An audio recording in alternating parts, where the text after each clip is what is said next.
Muito bem, queridos. Vamos abrir a escritura no Evangelho de Mateus, no capítulo 13. Queremos continuar hoje a ministração da segunda série de 7. A primeira série de 7 foi as 7 festas de Israel. Essa segunda série de 7 se trata dos 7 mistérios do reino dos céus. Hoje queremos continuar na revelação desses mistérios. E você deve estar com o coração disposto, o coração aberto, para receber a revelação de mais um desses mistérios do reino dos céus. Agora na segunda parábola, a parábola do joio. Conforme está aqui em Mateus capítulo 13, do versículo 24 ao 30, e então do versículo 36 ao 43. Eu quero ler com os irmãos essas duas porções, porque a primeira é quando o Senhor fala a parábola, e a segunda é quando ele explica a parábola. E eu preciso que vocês que aqui estão, todos vocês, e também os que estão conosco, pela internet, e também você que em casa, posteriormente assistirá pela internet, pelo YouTube, pelo nosso canal no YouTube, ou pelo site de Volta à Palavra. Eu preciso que você que vai ouvir agora essa mensagem, vai receber essa mensagem, que você reflita um pouco sobre o que será dito, porque são palavras muito graves, são palavras de uma seriedade tremenda. Os irmãos não sabem a seriedade daquilo que falaremos hoje. Algo de grande responsabilidade falar o que nós diremos aqui. Entretanto, consiste na Escritura, na Palavra de Deus, e é de muita importância que você entenda, que você compreenda, porque o sucesso da sua vida espiritual, entenda o sucesso no sentido de que a sua vida espiritual alcance efetivamente o objetivo para o qual ela existe. Depende da compreensão dessa mensagem. O sucesso da sua vida espiritual passa por essa mensagem. Portanto, eu peço bastante atenção, bastante concentração, bastante empenho para que você possa receber essa palavra essa manhã em nome de Jesus. Ok? Leiamos aqui, Mateus 13, do 24 ao 30, primeira parte. Outra parábola lhes propôs dizendo: o reino dos céus é semelhante a um homem que semeou boa semente no seu campo. Mas enquanto os homens dormiam, veio o inimigo dele, semeou o joio no meio do trigo e retirou-se. E quando a erva cresceu e produziu fruto, apareceu também o joio. Então, vindo os servos do dono da casa, lhe disseram: Senhor, não semeaste boa semente no teu campo? Donde, pois, vem o joio? Ele, porém, lhes respondeu: um inimigo fez isso. Mas os servos lhe perguntaram: queres que vamos e arranquemos o joio? Não, replicou ele, para que ao separar o joio, não arranqueis também com ele o trigo. Deixai-os crescer juntos até a colheita. E no tempo da colheita, direi aos ceifeiros: ajuntai primeiro o joio, atai-o em feixes para ser queimado, mas o trigo recolhei-o no meu celeiro. Amém?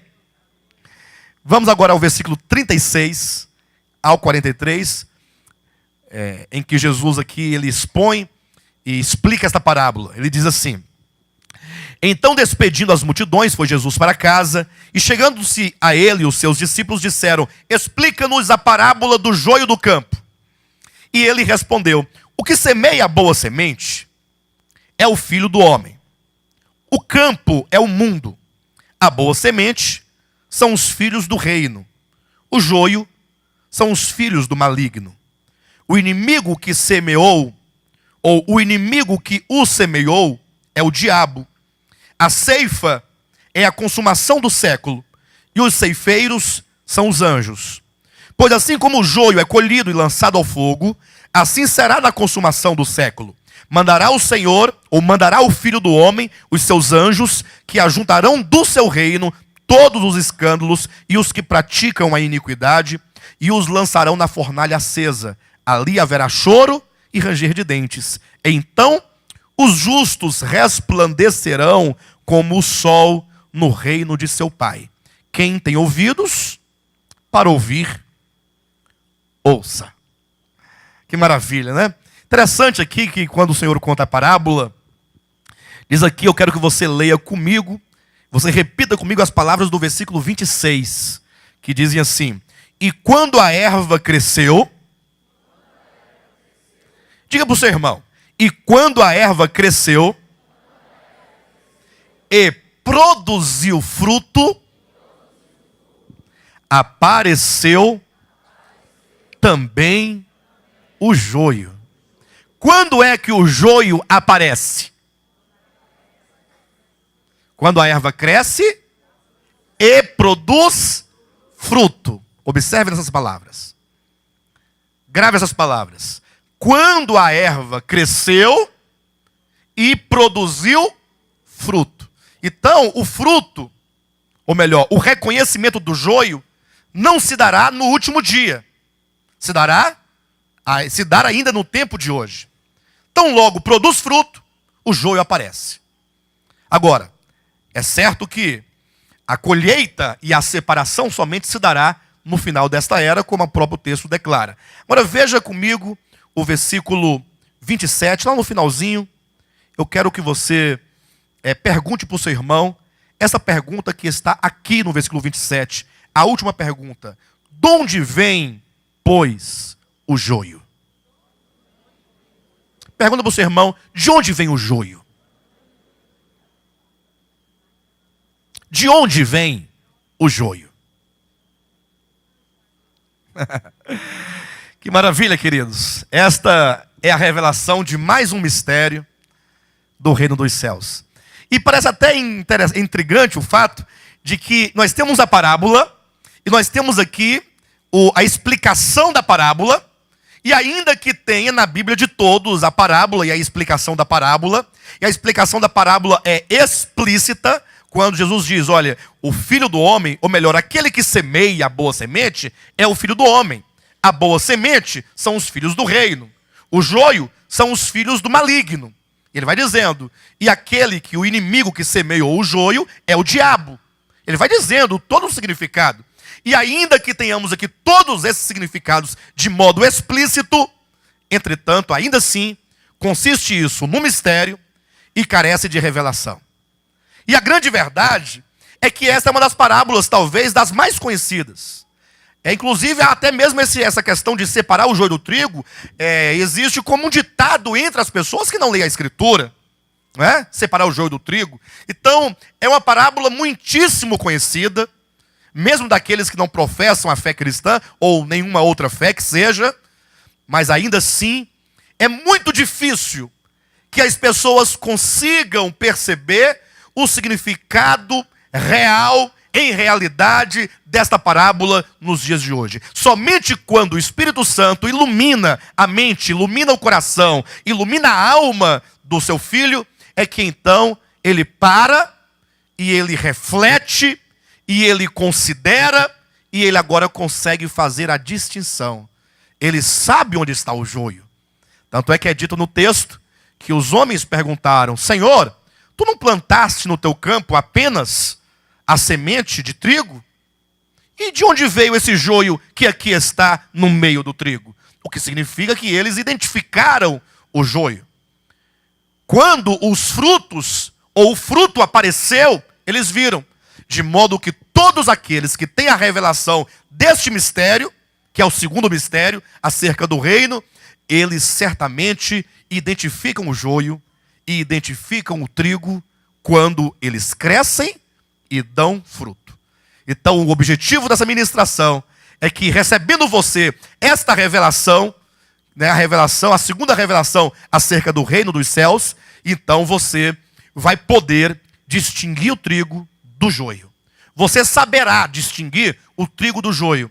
E não é para sair por aí querendo arrancar o joio, não. O joio deverá permanecer entre o trigo até o dia da colheita. Quem fará a separação serão os anjos, não nós. Mas você saberá distinguir para que você não se coloque sob os cuidados, sob a direção, sob o apacentamento de um joio que procura minar a fé dos filhos de Deus. Irmãos, vamos pensar um pouco essa parábola dentro do conjunto das 7 parábolas que nos é aqui apresentada. Imagine comigo Jesus disse: olha, eu vou revelar a vocês os mistérios do reino dos céus. O reino dos céus diz respeito a esse período no qual nós estamos, desde a encarnação de Cristo até o final do reino milenar. Então, o período do reino dos céus consiste no reino de Deus, especificamente dentro desse período, entre a primeira vinda de Cristo e o final do reino milenar. Sendo um pouco mais específico, talvez um pouco mais apropriado, diríamos que toda essa era da igreja, desde o Pentecostes, quando ali foi derramado o Espírito Santo e ali foi gerado o corpo de Cristo, desde então o reino de Deus se manifesta por meio da igreja numa natureza completamente espiritual. Ou seja, é o reino dos céus, sem nenhum vínculo, sem nenhuma relação, sem nenhuma conotação com nada aqui da terra. O reino dos céus nada tem com a terra. Pastor, mas isso parece óbvio. Eu digo que não, porque o povo de Israel, do Antigo Testamento, também era o reino de Deus. Mas por ser o reino de Deus e não ser o reino dos céus, porque o reino dos céus ele é próprio do Novo Testamento, lembra que João Batista apareceu dizendo: arrependei-vos, porque está próximo o reino dos céus. Ora, se o reino dos céus estava próximo, estava chegando, é porque não havia ainda. Mas havia o reino de Deus. Então o povo de Israel, enquanto o reino de Deus, não sendo contudo o reino dos céus, eles eram o reino de Deus. Só que, embora eles tivessem esse vínculo espiritual com Deus, de terem Deus como sendo o seu governante, um governo teocrático sobre a nação de Israel, eles tinham vínculos com a terra. Por exemplo, eles tinham um território que ia desde o Líbano até tal lugar. Um território demarcado, uma terra. Eles tinham um rei sobre eles. Lembra que eles pediram um rei para Deus e então veio Saul? Então eles tinham um governo na terra, um rei homem, ser humano, ali reinando sobre eles. Então eles tinham, embora fossem o reino de Deus, eles tinham ainda laços, ou tinham alguma identificação com as coisas da terra. Quando a igreja de Jesus vem, no Novo Testamento, enquanto o reino dos céus, a dimensão dessa igreja, ela é puramente celestial. O nosso rei está nos céus, não está aqui. Não sou eu, não é o Papa, não é o presidente, não é o fundador, nada disso. É Jesus Cristo. E a vida que nos gerou e nos tornou filhos do reino, e essa vida que nos regenerou, ela também é do céu. E portanto, ao se falar da igreja, enquanto o corpo místico de Cristo, nós somos do céu também. Entenderam? Nós não temos nenhum relacionamento com este mundo no que diz respeito à questão do reino. É uma questão totalmente espiritual. É um relacionamento totalmente espiritual. Não temos nada aqui na terra que nos prenda ou nos faça de alguma maneira ou em algum aspecto terreno. Então observa que Jesus falou assim: olha, eu quero revelar para vocês alguns mistérios.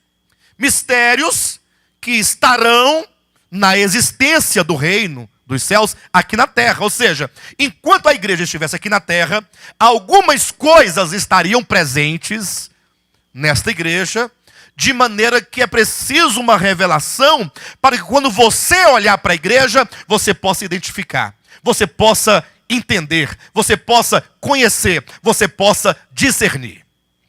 E aqui está um ponto fundamental. Um grande problema da maioria, quase que esmagadora, dos cristãos, é que eles não possuem discernimento acerca da verdade, não possuem discernimento acerca das Escrituras e, sobretudo, não possuem discernimento acerca da igreja. Imagine você se converteu, tem 10 anos, tem 5 anos, tem 3 anos, tem 1 ano, tem 20 anos, 30 anos, que seja 50 anos que você tenha recebido a Jesus Cristo. Glória a Deus, você é um servo autêntico. Você nasceu de Deus, sem nenhum problema. Entretanto, você nasceu numa geração, você nasceu num tempo em que, quando você se inseriu naquele mundo e se inseriu naquela determinada cultura e se inseriu naquele determinado povo, já havia ali implantada uma ideologia. Já havia ali implantado uma maneira de pensar o mundo, de pensar as coisas, e você foi bebendo aquela cultura, e você foi se permitindo se absorver daquela cultura, e você então recebeu uma formação religiosa que você traz como se fosse a verdade.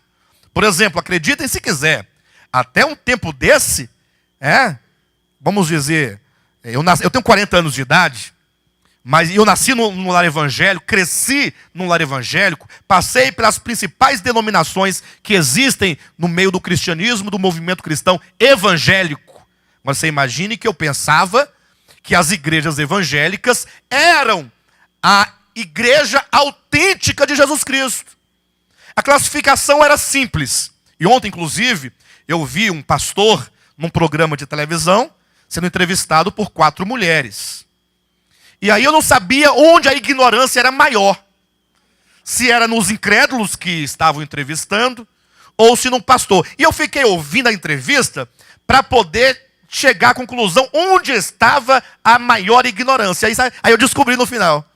Era do mesmo tamanho a ignorância. Em campos diferentes. Da parte das entrevistadoras, a ignorância era sobre mesmo as coisas do mundo, da vida. É falta de estudar mesmo, pegar livro, ler, entendeu? Ir para a faculdade e ralar para conhecer alguma coisa. Porque faltava entendimento de conceitos mínimos. Não sabia, às vezes, diferenciar uma coisa da outra e, portanto, suas perguntas eram todas infundadas. O pastor já sabia essa questão dos conceitos, ele deve ter lido alguma coisa. Ele já tinha um certo discernimento. Mas quando ele ia responder em nome da Escritura, revelava-se ali a ignorância acerca das coisas de Deus. Coisas que talvez pareçam tão simples, só que a pessoa, ela traz consigo e ela fala em nome de Deus, fala em nome da Escritura, como que os evangélicos, porventura, não se ofenda comigo, mas entenda, como se eles fossem essa parte que diz assim, olha, nós defendemos isso aqui, nós cremos nisso aqui, segundo a Escritura não podemos aceitar, porque a Escritura diz assim, e a nossa fé está aqui, e a nossa base está aqui. Eu digo, não é verdade. Não é verdade. Se tem um povo que não se fundamenta aqui na Escritura, é um povo evangélico. Lógico, eles passam por aqui.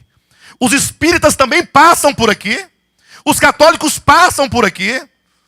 Mas é uma questão de passar. Não é uma questão de você se firmar, lançar raízes e ter a Escritura como único fundamento de verdade, de fé, de prática cristã. Então, é preciso que você possa olhar para a história da igreja, olhar para a história da igreja e contemplar toda a sua história e discernir alguns mistérios revelados. Eu dizia, você tem 5, 10, 15 anos, 20, 30, pode ter 50 anos de cristão. Só que o seu olhar sobre a verdade de Deus pode ser um olhar estanque, um olhar fracionado, um olhar que contempla o cristianismo do ponto de vista do século XX, ou que seja do ponto de vista da pós-modernidade. É o seu olhar. Mas você tem que sair desse meio, você precisa se retirar desse meio, e você tem que então se distanciar da cultura gospel, da cultura do cristianismo, e imparcialmente, de longe, você olhar a história, como a história do cristianismo sucedeu ao longo do tempo. Desde a primeira igreja, que nós temos aqui os registros dessas igrejas do primeiro século, que está em Atos dos Apóstolos e, sobretudo, nas 21 epístolas do Novo Testamento, para que você saiba o que pensava Jesus Cristo e o que pensavam os seus apóstolos. E aí você vai ter uma ideia do que a Bíblia, a Escritura, chama de verdade cristã, na base da pessoa e obra de Cristo.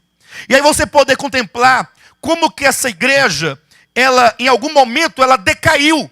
houve uma decadência, houve uma apostasia, e por fim ela veio a se tornar romana. Historicamente chamada romana, tornou-se uma igreja oficial de um império, do Império Romano. Imagine quando então Constantino elegeu a igreja, agora a partir de então chamada cristianismo, oficialmente a igreja do Império Romano, como o Império Romano dominava o mundo na época, e agora então esse cristianismo se impõe sobre o mundo. Mas aí começa a Era das Trevas, e esse nome não é dado por mim, mas na verdade é o período em que houve uma grande treva, intelectualmente falando, espiritualmente falando, em que a igreja dominou o mundo por 1000 anos. Até que então veio uma fresta de luz, né? Ou uma luz no fundo do túnel quando veio a Reforma Protestante, mas que estava também ali totalmente cheia de sentimentos e objetivos políticos ali também no meio, mas já foi algo que foi bom. Deus usou aquele movimento para trazer à tona algumas verdades que haviam sido subjugadas ou soterradas ao longo da Era das Trevas da Idade Média. Mas então, depois da Reforma, ainda vem um outro período em que surge um movimento chamado movimento evangélico. São os evangélicos, que surge nessa linha pentecostal, e hoje mais conhecida como movimento neopentecostal. Então você vê que houve várias manifestações na história, todas em nome de Deus, uma diferente da outra. Não somente diferente, mas sobretudo antagônica à outra. Ou seja, numa oposição inconciliável. Você não tem como colocar dentro de um mesmo culto um católico, um protestante e um pentecostal. Porque eles não conseguem, porque eles partem de pressupostos totalmente diferentes. Talvez você consiga reunir esse povo num culto ecumênico. Quando alguém se forma num curso superior, aí tem a tradição de se fazer um culto ecumênico. Aí chama um pastor para pregar qualquer coisa que não ofenda ninguém. Para em seguida vir o padre e falar qualquer coisa que não ofenda ninguém. Então, ambos não disseram nada. Porque se dissesse alguma coisa, né, vigorosa, ofenderia. Mas não pode dizer, então vamos falar que coisa boa que vocês estão se formando hoje. Deus está feliz porque vocês concluíram mais uma etapa de suas vidas, né? Então eu quero ler aqui um salmo, né, que diz que em toda a trajetória de vocês nesse curso superior, Jesus esteve como bom pastor, cuidando da ovelhinha. O Senhor é o meu pastor, e nada me faltará. Aí todo mundo fica feliz, porque é uma coisa que cai na alma, como um bálsamo, né? Ai, o Senhor é meu pastor. E Ele tem me acompanhado, mesmo no vale da sombra da morte. Lembra do tempo da monografia? Ali era o vale da sombra da morte. Eu quase morri, mas o pastor esteve ali com o seu cajado, me consolando e me livrando dos professores que queriam me reprovar. Aí pronto, aí vem um padre e diz uma coisa semelhante, aí fica todo mundo feliz. Mas se falar alguma coisa fundamental, já começa a criar aquele clima um tanto desagradável, né? Mas o importante, e o que eu quero que vocês percebam, é que vocês tenham, eu preciso, eu luto por isso, eu oro por isso, para que todos vocês, todos nós, tenhamos um olhar sobre a história da igreja, a partir de quê? A partir do que você quer, pastor. Você quer imprimir aqui uma visão? Não. A partir do que Jesus revela como sendo os mistérios do reino dos céus. Ele dirá quais são esses mistérios. E eu quero que você olhe a história da igreja da perspectiva não do século 21, não da pós-modernidade, mas do ponto de vista das revelações desses mistérios concernentes a toda essa era. E a outra série que nós faremos daqui a uns 2, 3 meses, não sei quando, que será as 7 igrejas do Apocalipse, também nos trarão profundas revelações, mediante as quais você poderá também olhar a história da igreja. E aí nós tratamos semana passada, portanto, do primeiro mistério. Qual foi o primeiro mistério tratado a semana passada. Quem lembra do mistério que foi trazido aqui? Foi a parábola do semeador, né? Mas o que ela diz, por fim? Qual é a súmula? De onde você tem que partir? Pastor, eu quero estabelecer um ponto fundamental. Quando eu ler a parábola do semeador, eu quero olhar para o ponto central, para o cerne da parábola. Em suma, ela quer ensinar que são diversos tipos de corações? Não. Ela quer ensinar o que, na verdade? Ela quer ensinar que, querendo o Senhor estabelecer na terra o seu reino, Ele disse: eu vou estabelecer o reino dos céus. E, portanto, não será um aglomerado de pessoas. Eu quero estabelecer o reino dos céus. E, portanto, não será um ajuntamento de pessoas desempregadas e desesperadas e revoltadas contra Deus ou contra a sua situação, que farão aqui uma oferta descomunal, tirarão dinheiro de onde não tem, para que mediante essa campanha fiquem empregadas. Não. Pode até fazer uma campanha, não tem problema nenhum, dos desempregados. Aí na segunda-feira dos desempregados, na terça faz dos empresários, né, que na rede tem que cair todo mundo. Não tem problema. Aí na quarta-feira faz dos solteiros, que estão desesperados também. Aí na quinta você faz dos casais. Aí na sexta você faz dos jovens. Aí quando acabar todos os grupos, aí agora domingo é o culto da família. Aí todo mundo. Aí pegou todo mundo de uma vez. Não é isso? Bem, pode fazer isso? Pode. Mas isso é o reino dos céus? Não. Pode ser reunião de empresário. Pode ser reunião de desempregado. Pode ser reunião de solteiro. Mas não é o reino de Deus. Jesus começa os mistérios do reino de Deus, e aqui vai uma coisa bem criteriosa, são 7 parábolas. Em cada uma das parábolas, Jesus começa com o seguinte texto, ele começa dizendo: o reino dos céus é semelhante a. Ele vai dizer aqui, é semelhante ao reino dos céus. Todas as parábolas, são 7. Em todas elas, ele começa: o reino dos céus é semelhante a. Exceto na primeira. Ou seja, a primeira parábola, que é a do semeador, ele não diz o reino dos céus é semelhante. Curioso. Por que ele diz na segunda parábola que o reino dos céus é semelhante? Na terceira também ele diz, na quarta, na quinta, na sexta, na sétima. Mas na primeira ele não diz. Ele começa assim, olha: eis que o semeador saiu a semear. Parece uma mera curiosidade, mas dá um sentido muito profundo. É porque quando o semeador saiu com as sementes do reino para semeá-lo, se ele saiu a semear o reino, não havia ainda o reino. Sim ou não? Havia o reino? Então ele não pode falar aqui é semelhante. Primeiramente ele semeia o reino. O reino nasce, portanto. Ele surge, portanto, na primeira parábola. Por isso ele não diz que é semelhante a alguma coisa, porque ali ele será engendrado. Se você quiser anotar essa palavra, é um tanto assim complicada, mas é uma palavra gerado, engendrado.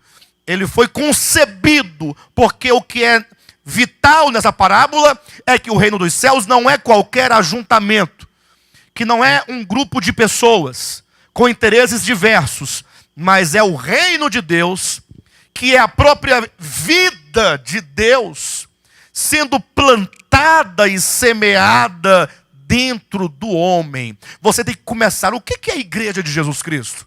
Poxa, eu tenho 30 anos de crente. Já fui batista, já fui assembleano, já fui presbiteriano, já fui adventista, já fui católico, já fui testemunha de Jeová, já fui quem mais? Já fui até do De Volta à Palavra. Mas é tudo uma coisa só, ué. Não tem diferença nenhuma. Porque não importa essas instituições, essas placas.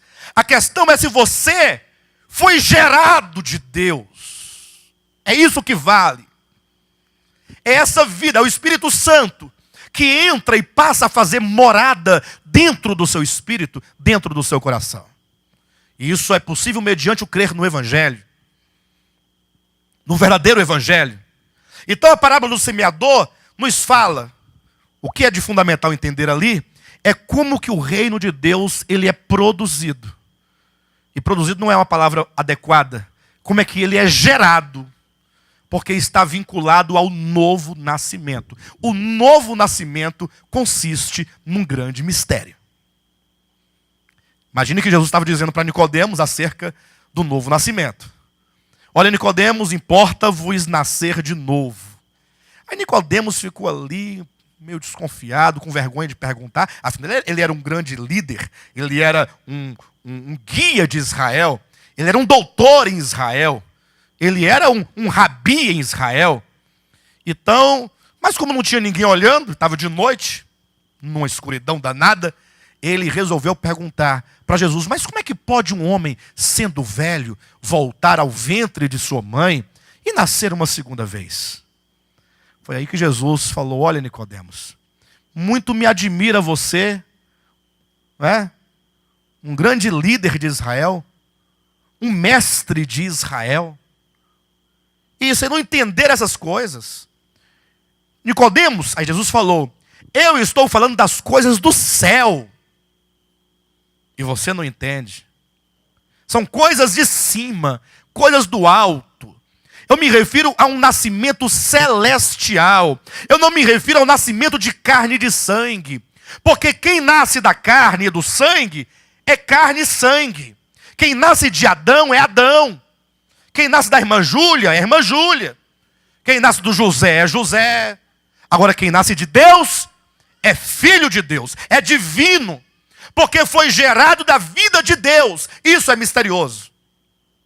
E ainda que esse mistério hoje possa ser apenas experimentado individualmente, ou compreendido pela Escritura, um dia, diz a Bíblia, quando Jesus voltar, os filhos de Deus serão manifestados. Porque hoje quando você olha hoje em dia para aquela multidão, você sabe quem é filho de Deus?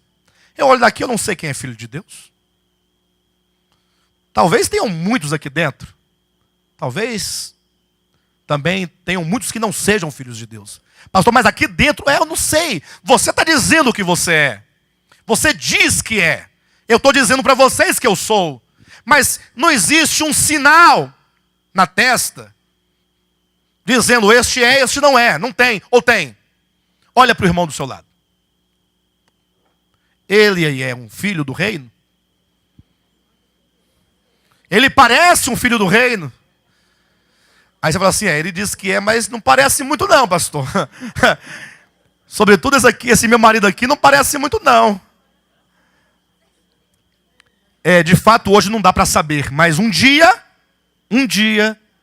os filhos do reino, todos, ao serem glorificados, diz a Escritura, que o universo contemplará Deus nos filhos de Deus, agora manifestados como tais.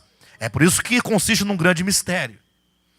E é dito então que ele, ao semear, o semeador, ao semear no coração, né, daqueles em cujo coração deu fruto, ou cujo coração era ali então uma boa terra, essa pessoa que recebeu foi regenerada.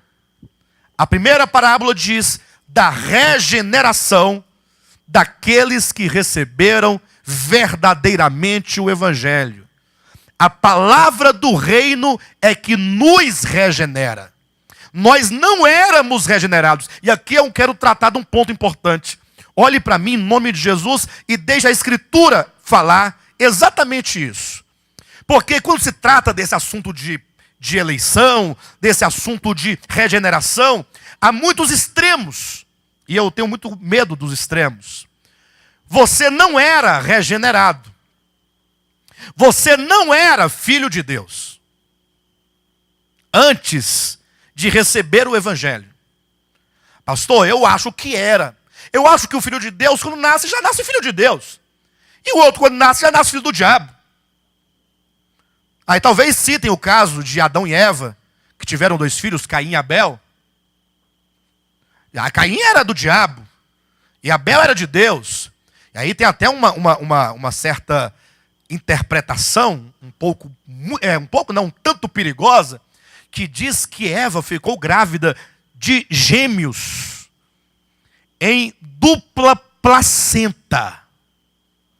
uma gerada por Adão. Adão foi lá e semeou a semente. E aí ela ficou grávida de Adão. Adão virou as costas, veio quem? A serpente. E coitou, ou acoitou, Eva. Vocês estão espantados, tá grande o olho por quê? Pode escrever aí no papel para você não esquecer. Tabernáculo da fé. É a pregação. E vai dizer que não é. Assim, você fala que não é porque você não teve a revelação. No dia que você tiver a revelação, você vai ver que foi assim. Mas eu não encontro isso na Bíblia. Eu nunca li isso na Bíblia. Talvez tenha. Não estou dizendo que não tem. Mas eu nunca li. Perfeito? Se você já leu, me mostre. Que eu também preciso ler. Diz que a serpente foi lá e pegou Eva. Daquele jeito. E a Eva engravidou-se do diabo. E aí, numa segunda placenta, ficou o Caim. Essa é uma explicação que eles trazem. Lógico, apoiado em outros textos que diz que Caim era do maligno, desde o princípio. Perfeito? Mas eu quero me prender apenas naquilo que eu quero dizer, e naquilo que eu afirmar, eu quero demonstrar na Escritura. Porque isso, corrigindo esse pensamento, nos ajuda a nos equilibrar um pouco melhor, ainda que eu não consiga o meu objetivo hoje, mas eu estou nesse sentido, e é por aqui que eu tenho que ir, que o Senhor está me mandando ir por aqui. Perfeito, queridos? Você não era filho de Deus quando nasceu dos seus pais. Querem uma prova? Primeira prova. O que é nascido da carne é? Quem falou isso? João, capítulo 3, versículo 6, e 7, e 8, e 9. Está por ali. Quando o Cristo dizendo, olha, eu estou dizendo que quem nasce da carne é carne. Para você ser filho de Deus, você tem que nascer não da carne, tem que nascer de Deus. Pastor, mas isso não prova muito. Bem, mas vamos avançar então. Abra sua Bíblia no livro de Efésios. Vamos perguntar à Escritura. Como é que era? E como é que nós éramos? E o que nós éramos? E o que ocorreu para que nós fôssemos feitos filhos de Deus? Efésios capítulo 2, versículo 2 em diante. Diz assim, olha, Ele vos deu vida. Olha o verbo, ou melhor, o pronome. Quem diz aqui é Paulo. Perfeito? E Paulo fala aos Efésios. Quem eram os Efésios? Gentios. Por isso que Paulo não vai se incluir no momento. Ele vai se excluir no primeiro momento, para depois ele falar a respeito dele, ou dos judeus, para depois ele reunir os dois grupos. Ele diz, Ele vos deu vida. Poderia ser lido, Ele deu vida a vocês. Não poderia ser lido assim ou não? Ele deu vida a vocês. Estando vocês, e estando vós é o mesmo que estando vocês. Estando vós, o quê? Mortos nos vossos delitos e pecados. Eu pergunto, qual era a nossa condição quando Ele nos deu vida? Diga, eu estava morto quando Ele me deu vida. E quando foi que Ele deu vida? Quando aquele semeador saiu com a semente da vida, a semente do reino, que é a vida de Deus. Ele semeou a semente no seu coração. Ah, pastor, mas eu não posso ver aquilo, porque não, lá em Mateus não diz que aquela semente regenera. Ah, então, não desmarque Efésios e abre em 1 Pedro. E nós já voltamos então para cá. Primeira Epístola de Pedro, capítulo 1, versículo 23. Lá em Mateus 13, 19, diz que aquela semente na mão do semeador era a palavra. Ou não era a palavra? A palavra do reino. Eu pergunto para a igreja, a semente que estava lá na mão do semeador, era o quê? A palavra. Agora, olha aqui Pedro dizendo, nos explicando, nos ajudando. Versículo 23, capítulo 1, versículo 23, diz assim, pois fostes regenerados. Olha aqui, ó. Vocês foram regenerados. Foram gerados de novo. Por que de novo? Porque a primeira vez você foi gerado dos seus pais. Agora você está sendo gerado numa segunda vez, que é o novo nascimento pelo Espírito. Pois fostes regenerados, não de semente, olha a semente aparecendo aí, corruptível, mas de... O que é incorruptível aqui? O que é incorruptível aqui? Vamos ler. Pois fostes regenerados, não de semente corruptível, vírgula, mas de incorruptível. O que é de incorruptível? Mas de semente incorruptível. É porque não é preciso ele ficar falando de semente toda hora, né? Vocês não foram regenerados de semente corruptível, porém, vocês foram regenerados de semente incorruptível. Então a semente que estava na mão do semeador era uma semente incorruptível. Continuando. Mas fostes regenerados não de semente corruptível, mas de semente incorruptível, mediante a palavra de Deus, a qual vive e é permanente. Então, aquela semente, quando semeada no coração, e aí você está no âmbito, quando você fala de semente, você está em qual âmbito? No âmbito do significante. No âmbito do significado, a semente se torna o quê? A palavra de Deus. Por isso que lá em Mateus 13:19, a semente é a palavra do reino. E aqui Pedro diz que a semente, portanto, é a palavra. Esse novo nascimento se dá mediante a palavra de Deus. Então, voltando para Efésios capítulo 2, quando o Senhor nos deu vida, isto é, quando nós fomos regenerados, ou seja, quando nós nascemos de novo, isto é, no seu novo nascimento, quando você nasceu de Deus, quando você nasceu do Espírito, o que você era? Ou qual era a sua condição? Diga assim: Ele vos deu vida, estando vós mortos nos vossos delitos e pecados. E aí eu compreendi uma coisa. Quando eu nasci a primeira vez, que eu nasci duas vezes. A primeira vez foi da minha mãe. Eu nasci morto. Eu já nasci morto. Eu não nasci vivo. Você não nasceu vivo. Porque quando nós nascemos de Deus, nós estávamos mortos. Essa era a condição do nosso espírito humano. Mas não para por aí, vamos seguir, porque a Escritura tem que dizer a nós, com todas as palavras e claramente, qual era a nossa condição. Tudo isso nos faz entender o primeiro mistério. Eu voltei um pouco, mas é por aí mesmo. Versículo 2. Nos quais quer dizer, nos delitos e pecados do versículo 1, nos quais andastes outrora. Então nós estávamos mortos nos pecados, e embora mortos nos pecados, estávamos andando nos pecados, nos quais andastes outrora, segundo o curso deste mundo, segundo o príncipe da potestade do ar, do espírito que agora atua nos filhos de quem? Da desobediência. Onde é que nós estávamos antes de recebermos a vida? Mortos. Estávamos mortos, sepultados nos delitos e pecados, e estávamos agora também andando de acordo com o curso do mundo, de acordo com o príncipe da potestade do ar, de acordo com aquele que opera e atua nos filhos da desobediência. Versículo 3. Entre os quais quem? Entre os filhos da desobediência. Também todos nós. Todos nós quem? Ele diz, vós. Agora ele diz, nós. Vós, gentios, estavam assim. E nós, de outra categoria.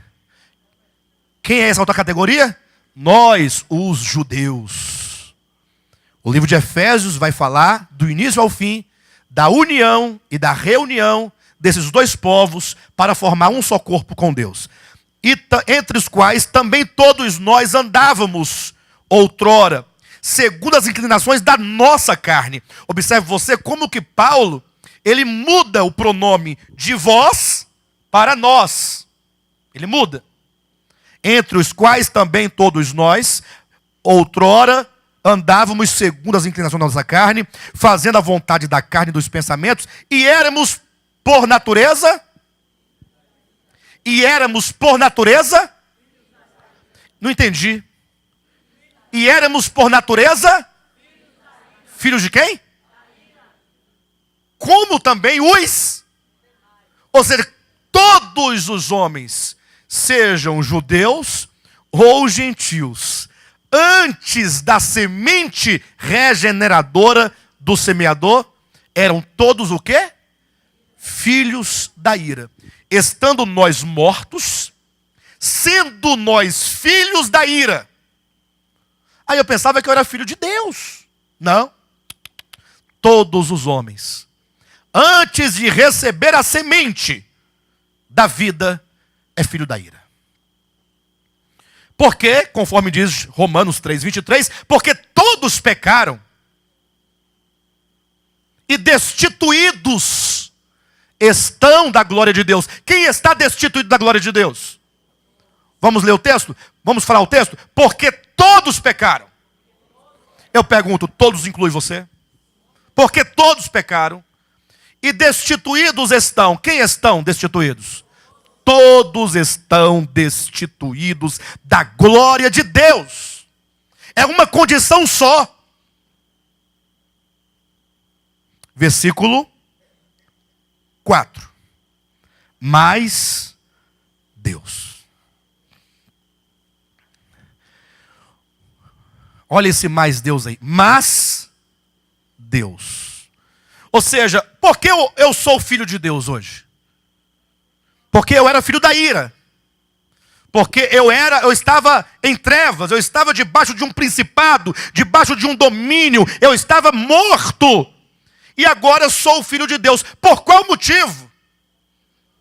Porque dei um dízimo alto. Porque dei oferta. Porque me agreguei a um grupo de pessoas que fazem campanhas. Porque fui curado de um caroço, estou feliz por causa disso agora. Irmãos, o que tem de pessoas gratas a Deus, porque talvez tenha sido curada de uma enfermidade, mas é apenas uma gratidão. Falta a semente da vida.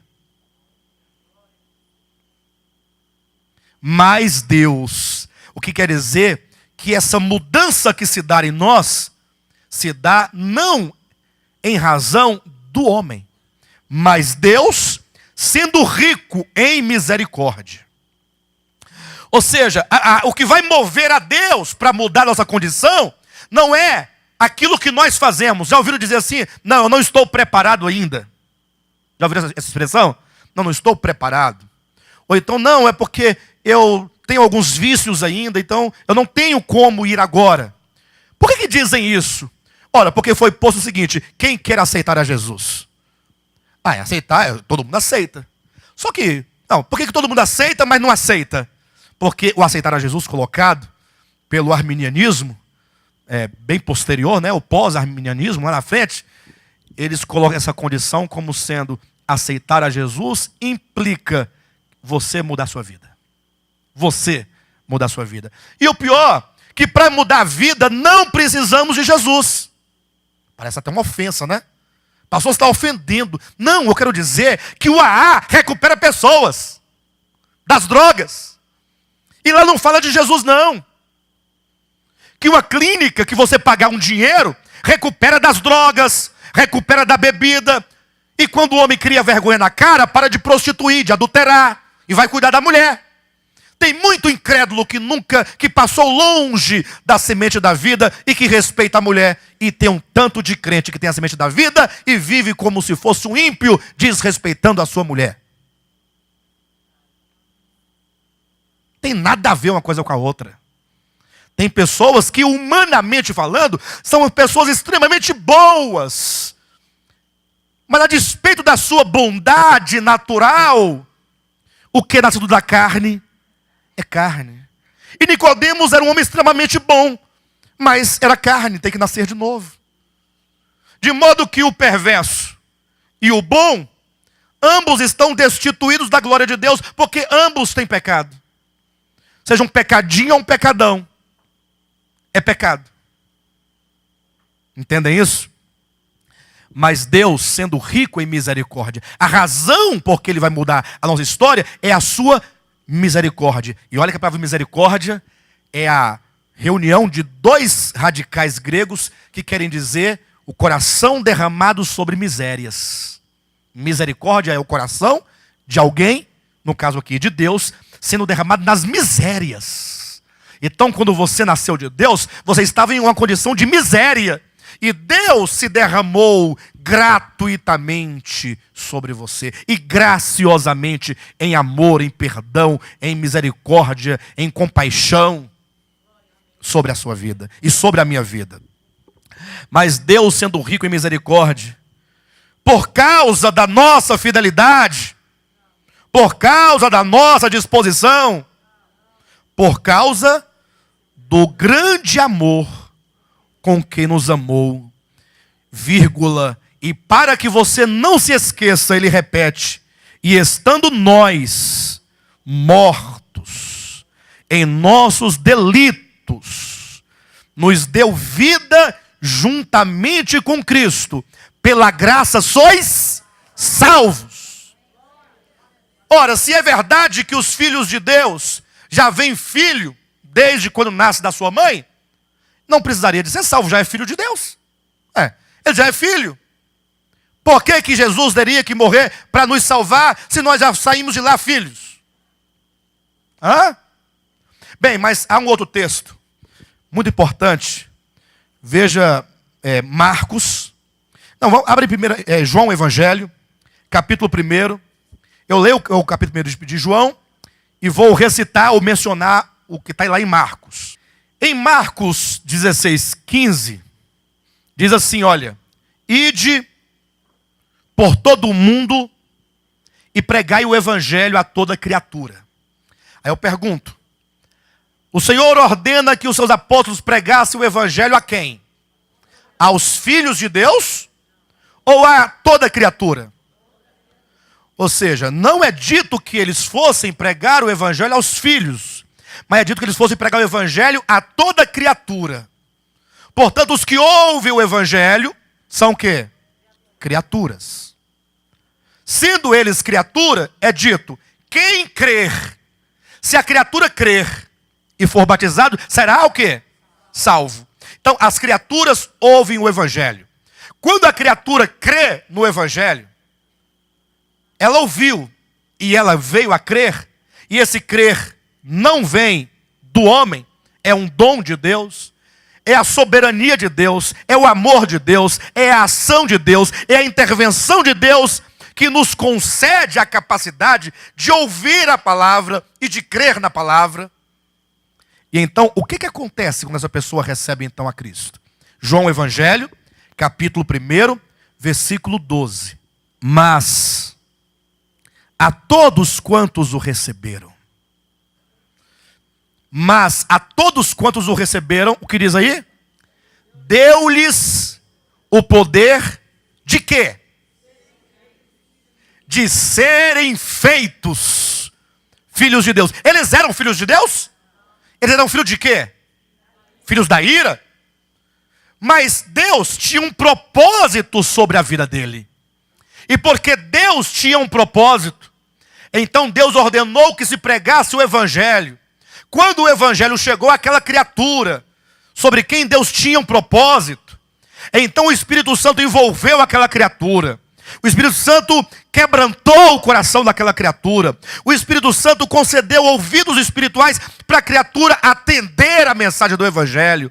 E o Espírito Santo capacitou a pessoa a crer no evangelho. É uma ação completamente divina dentro da criatura. E a criatura agora não tem outro caminho senão falar assim, eu creio nesse Jesus.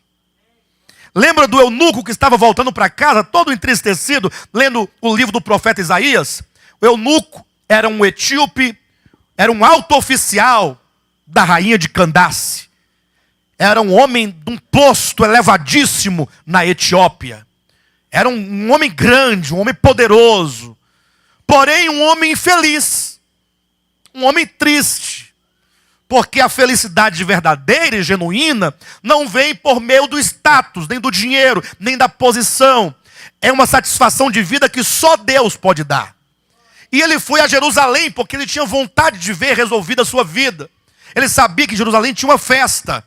Era a festa do Pentecostes. Falou assim, não, lá, o povo judeu, eu devo receber uma alegria, uma coisa. Foi lá, ficou 7 dias. Só via cabana e gente comendo, gente bebendo, e o povo cantando e dançando, aquela festa toda. Mas ele mesmo não conseguia comer, beber e dançar, porque ele não tinha alegria. Acabou a festa, entrou ele na carruagem, voltava para casa. Isso está no capítulo 8 de Atos.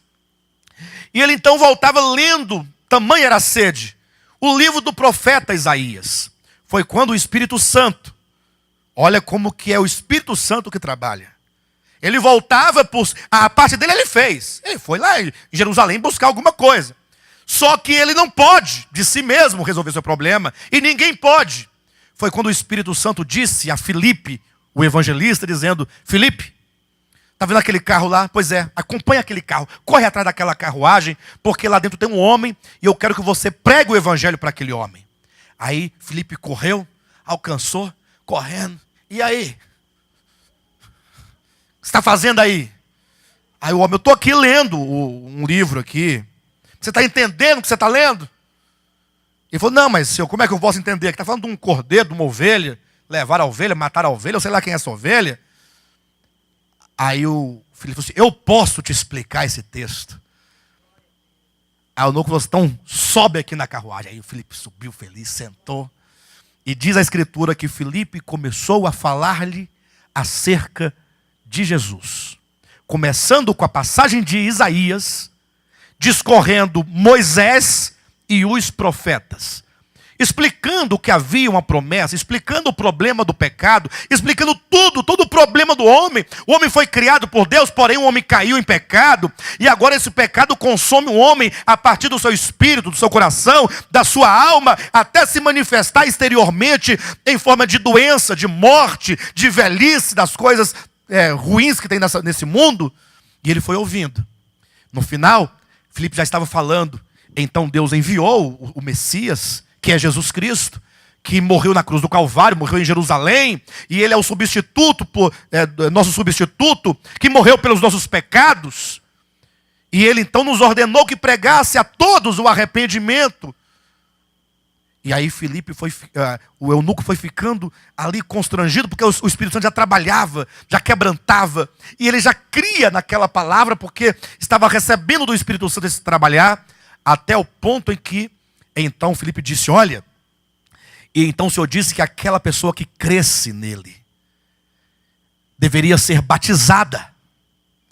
E sendo ela batizada, receberia então o selo da fé, de modo que agora essa pessoa que é unida à morte e ressurreição de Cristo se torna um discípulo dele. Aí o eunuco já estava todo entusiasmado, falou assim, para o carro aí. O que foi, rapaz? Está doido? Filipe, você está vendo aquela lagoa? Esse é o eunuco dizendo para o Filipe. Sim, o que tem? Aqui tem água. Por que você não me batiza agora? Hã? Desceram ambos do carro. E naquele momento, o eunuco foi batizado em o nome de Jesus Cristo, para a remissão de seus pecados. A partir de então, agora voltava ele para casa, cheio de alegria, de gozo. Por quê? Porque ele nasceu de Deus.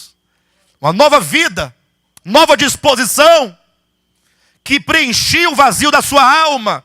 Mas é o Espírito Santo que trabalha nessa pessoa. Lógico, uma pessoa eleita por Deus, certamente, predestinada por Deus, que antes da fundação do mundo, Deus já tinha um plano naquela pessoa, porque Deus havia amado eletivamente, um amor de pai para filho, e então agora ele separa até o dia em que o Espírito Santo age na vida daquela pessoa e a regenera.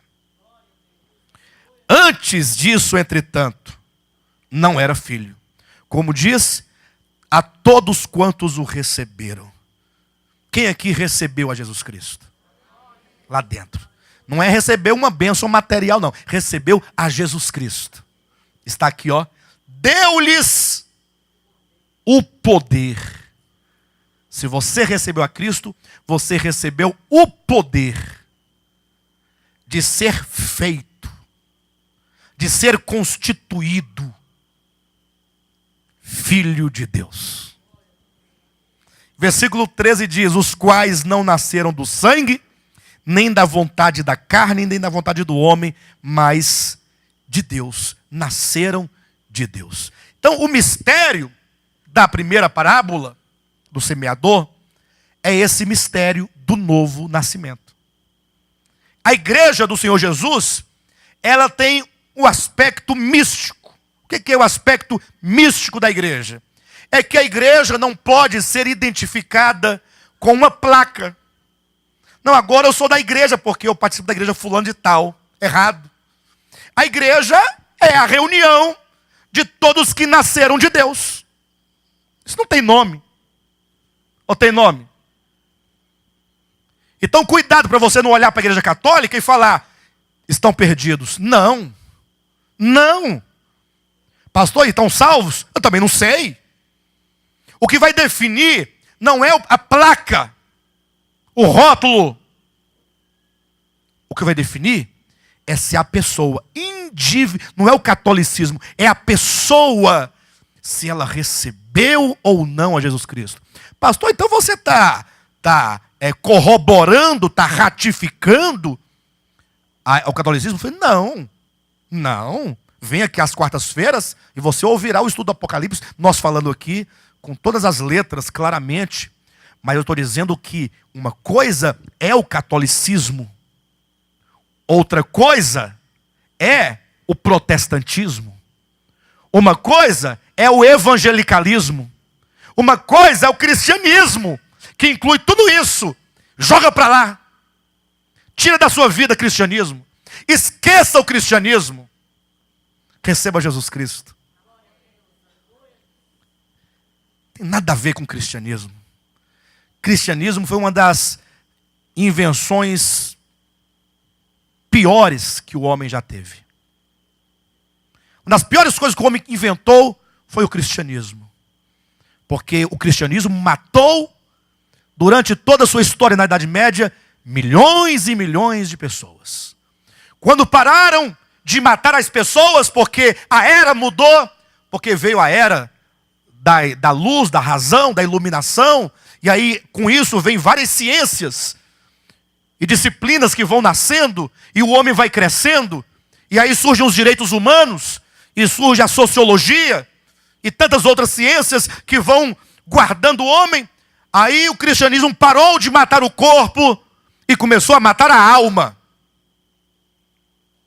Como até hoje fazem. Matando almas, mentindo para as almas, escondendo a verdade, e as almas querendo, porém não recebendo, porque não lhes é dado. Matando a alma. Então esqueça cristianismo. Joga fora da sua vida. Você tem que se despir de qualquer adorno e adereço do cristianismo. Tem que se declarar, não sou mais do cristianismo. Você tem que se rebelar contra o cristianismo. Rebelar-se contra o cristianismo. Não quero saber do cristianismo mais. Lógico que vão dizer que você está endemoniado, que você está louco, né, que você está pervertido, foi aquele barbudo, né, que fez com você. Mas se você fizer isso, acontecerá a mesma coisa que aconteceu com os judeus. Quando Jesus disse, as ovelhas que estão no aprisco, estava dentro de um aprisco, dentro de um curral, de um sistema judaizante, da lei. Mas Cristo falou assim, olha, eu sou a porta. Daqui, ó, eu sou a porta das ovelhas. E portanto, a minha ovelha que está aí dentro, se é minha ovelha, ouve a minha voz, eu as chamo pelo nome, eu as tiro para fora e as conduzo para os pastos verdejantes. Jesus um dia fez com que um tanto de ovelhas saíssem de um curral chamado judaísmo e as levou para a liberdade da graça, a liberdade da nova aliança, a liberdade em Cristo. E o cristianismo, agora cuidado, talvez já dizer, pastor, mas cristianismo não é Deus, Jesus Cristo, a palavra, nada disso. Cristianismo é a invenção que o homem fez baseado a partir de algumas coisas daqui de dentro para enganar as pessoas. Na verdade, deixar essa farsa do cristianismo significa você voltar-se completamente ao Evangelho de Jesus Cristo. A esse Evangelho. Não estou pregando rebelião para que você vá bater nas pessoas, ficar com raiva das pessoas e destruir sua vida nas drogas, na prostituição. Não. O rebelar-se contra o sistema é você não mais se permitir ser controlado por ele e falar assim: eu não faço mais parte do sistema, eu quero servir a Jesus Cristo segundo a sua palavra. E aí você terá dado o primeiro passo. Amém? Eu ia falar do segundo mistério, acabei falando do primeiro. Mas porque foi necessário trazer uma palavra complementar ao que foi dito semana passada. Na semana que vem, eu vou continuar falando dos mistérios do reino dos céus. E aí, como eu já falei hoje o que eu não tinha dito a semana passada, continuarei na semana que vem, de onde nós começamos hoje pela manhã, lendo a parábola do joio e a explicação, e vamos avançando daí para frente.